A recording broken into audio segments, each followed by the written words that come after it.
जय हिंद दोस्तों, प्रश्न क्लासेस में आप सभी का स्वागत है। चलिए शुरू करते हैं क्लास को। आपसे निवेदन है कृपया चैनल को सब्सक्राइब कर लें। गूगल ने की हैदराबाद में सुरक्षा इंजीनियरिंग केंद्र GSEC शुरू करने की घोषणा।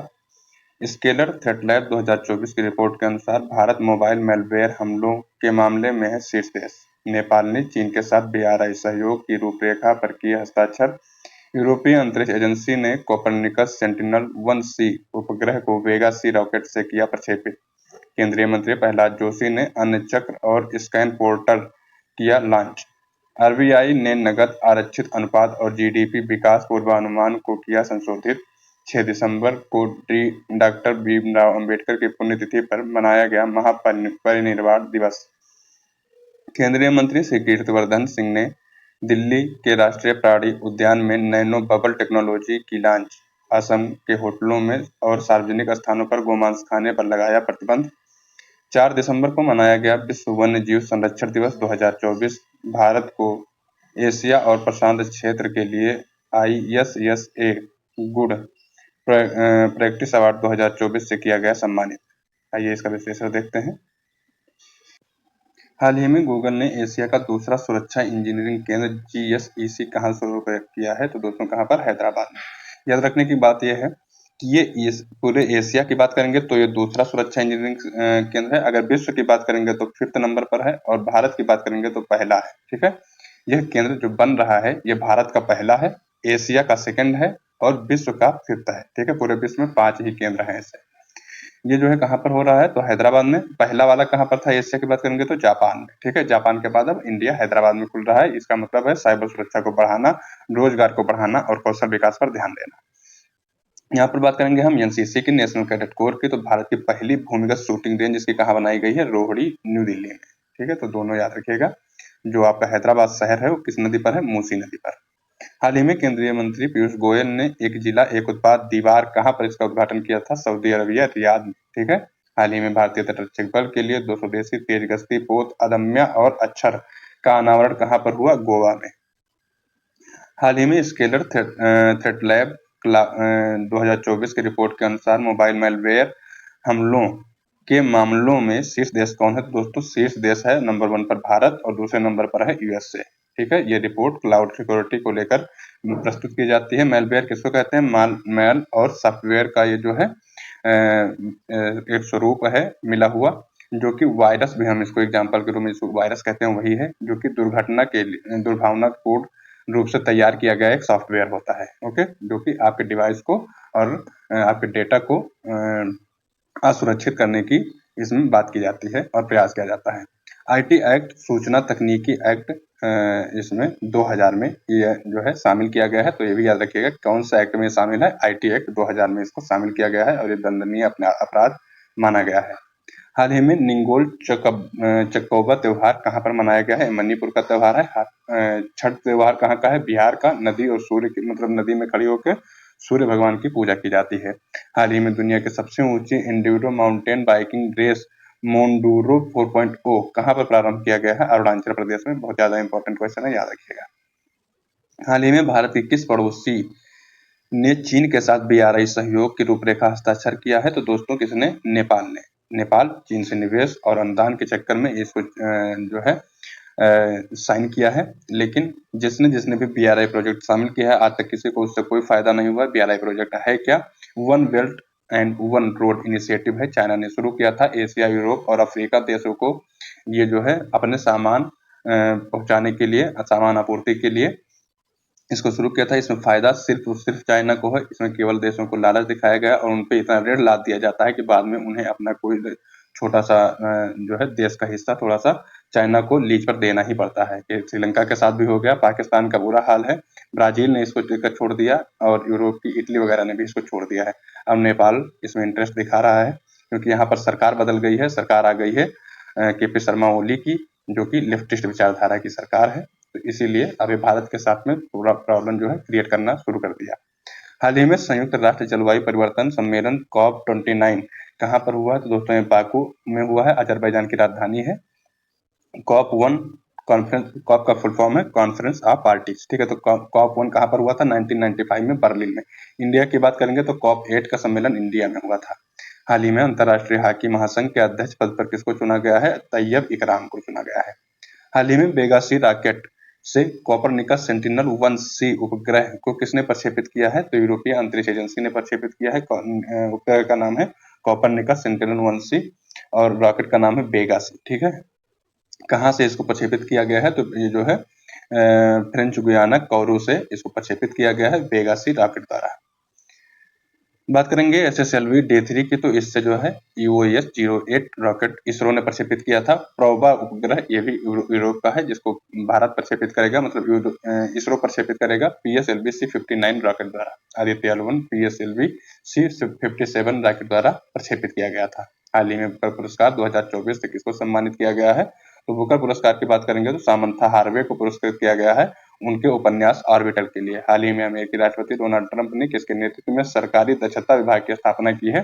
सरकारी दक्षता विभाग का मतलब है सरकार के खर्चे को कम करने के लिए जो सरकारी कर्मचारी हैं उनकी छटाई करना, उनको निकालना। ठीक है, तो उसके लिए एक विभाग बनाया गया, उसका नाम है डोज, सरकारी दक्षता विभाग। इसको हेड करेंगे एलन मस्क और विवेक रामास्वामी। हाल ही में 16वें इंडिया गेम डेवलपर सम्मेलन कहाँ पर शुरू हुआ है? हैदराबाद में। हाल ही में सार्वजनिक वितरण प्रणाली की आपूर्ति श्रृंखला अनुकूलन के लिए कौन सा ऐप लॉन्च किया गया है? अन्नचक्र ऐप लॉन्च किया गया है और स्कैन ऐप लॉन्च किया गया है। लॉन्च किसने किया है? प्रहलाद जोशी ने, जो कि उपभोक्ता मंत्रालय और खाद्य वितरण मंत्रालय के मंत्री हैं। अन्नचक्र ऐप जो है आपूर्ति श्रृंखला को बेहतर करने के लिए, और स्कैन ऐप जो है ये सब्सिडी जो है आवेदन को और अच्छे से करने के लिए, मतलब सब्सिडी आवेदन के लिए आप उसमें अप्लाई कर सकते हैं। तो ये स्कैन ऐप इसके लिए शुरू किया गया है। तो दोनों ऐप का नाम याद रखिएगा कि शुरू किसने किया है? प्रहलाद जोशी ने। हाल ही में यूएन हैबिटेट और संघाई नगरपालिका का वैश्विक स्थिरता पुरस्कार जीतने वाला भारत का पहला शहर कौन है? तिरुअनंतपुरम। हाल ही में आरबीआई ने किसे डीएसबीआई के रूप में डीएसआईबी के रूप में नामित किया है? तो एसबीआई, आईसीआईसीआई और एचडीएफसी तीनों बैंकों को। हाल ही में आरबीआई द्वारा संशोधित जीडीपी विकास पूर्वानुमान कितना है? 6.6%। पहले दोस्तों इसको 7.2% कहा गया था, अब इसको संशोधित करके 6.6% कर दिया गया है। सीआरआर जो कि नगद आरक्षित अनुपात था, ये पहले 4.5% था, अब इसको कम करके 4% कर दिया गया। सीआरआर क्या होता है? बैंक जो है अपने कुल जो है जमा पूंजी का क्या करते हैं, जो हिस्सा आरबीआई के पास रखते हैं उसको सीआरआर कहा जाता है। ठीक है, और देखेंगे कि इसने रेपो रेट में कितना अंतर किया है। तो रेपो रेट में नो चेंज, 6.5% ही रेपो रेट पहले भी था, 6.5% इस बार भी है। बैंक रेट कितना है? 6.7%। रेपो रेट अगर आप नहीं जानते हैं तो रेपो रेट ये देख लीजिए, होता क्या है। रेपो रेट आपका जब कोई बैंक, देखिए जब आरबीआई से कोई बैंक उधार लेता है तो उसको कहते हैं, और तब उस पर जो आरबीआई कर लगाता है, मतलब जितना परसेंट टैक्स वो लगाता है कि हम आपसे इतना परसेंट ब्याज लेंगे, तो वो होता है रेपो रेट। ठीक है, आरआर। और जब कोई बैंक से आरबीआई ऋण लेता है और उस पे जो आरबीआई उसको देता है ब्याज, तो वो दर क्या कहलाती है? RRR, reverse repo rate. ठीक है, तो ये होता है रेपो रेट और वो होता है रिवर्स रेपो रेट। जब आरबीआई बैंक को देगा तो रेपो रेट, और जब बैंक से आरबीआई लेगा तो रिवर्स रेपो रेट, ये होता है। ठीक है, अच्छे से ध्यान रखिए इसमें से कौन कौन से बदलाव हुए हैं, केवल उनको याद रखिए। सीआरआर को 4.5 से 4 कर दिया गया है, और जीडीपी वृद्धि दर जो कि पहले 7.2% बताई गई थी, अब 6.6% बता दी गई है। रेपो रेट नो चेंज 6.5% है, और बैंक रेट में 6.75% है। ठीक है, इन चारों चीजों को याद रखिए।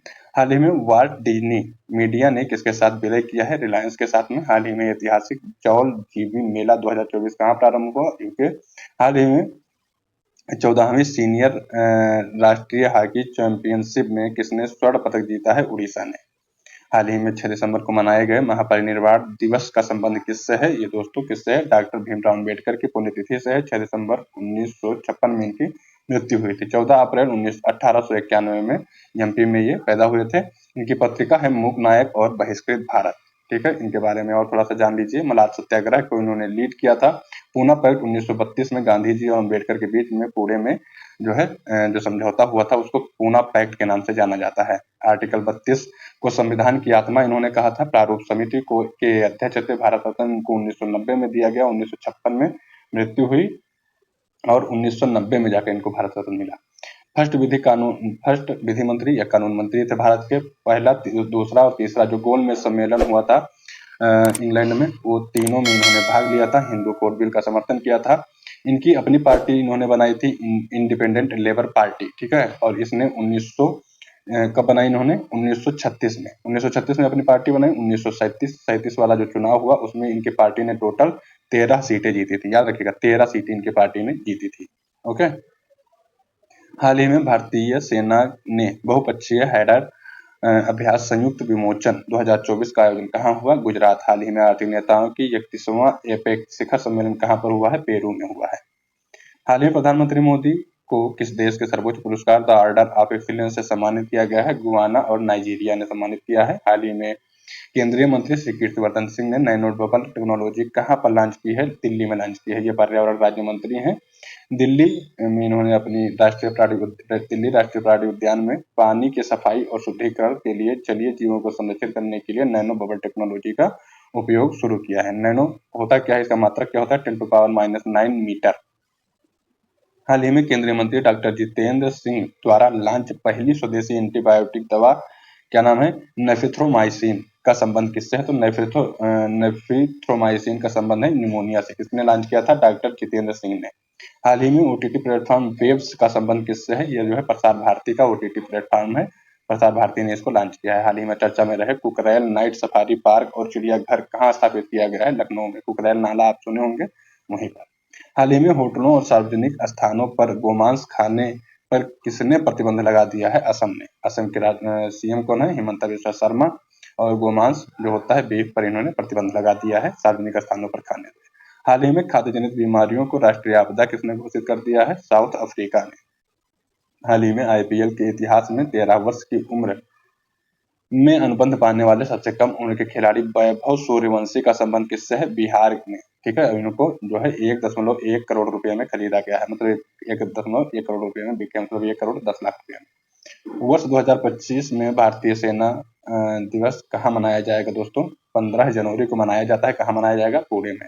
हाल ही में विश्व वन्य जीव संरक्षण दिवस 2024 कब मनाया गया? 4 दिसंबर को। विश्व वन्य जीव संरक्षण दिवस 4 दिसंबर को। नेवी डे भी मनाया जाता है उसी दिन 4 दिसंबर को। कहाँ मनाया गया? उड़ीसा में। यूएसए और WWF मिलकर विश्व वन्य जीव संरक्षण दिवस को मतलब बनाते हैं। इस बार होस्ट किए हैं world wild life fund. WWF का फुल फॉर्म होता है वर्ल्ड वाइल्ड लाइफ फंड, ठीक है। वर्ल्ड वाइल्ड लाइफ फंड 1961 में शुरू किया गया है। हेडक्वार्टर कहाँ पर है? क्लैंड, स्विट्जरलैंड में, ठीक है। तो यूएसए भी इस बार इसमें भागीदार रहा। देखेंगे अगला इंडिया बायोडायवर्सिटी। इंडिया बायोडायवर्सिटी की बात करेंगे तो दोस्तों इंडिया की बायोडायवर्सिटी भारत का जो पूरे विश्व है उसका 2.4% क्षेत्र कौन है? भारत है, 2.4%।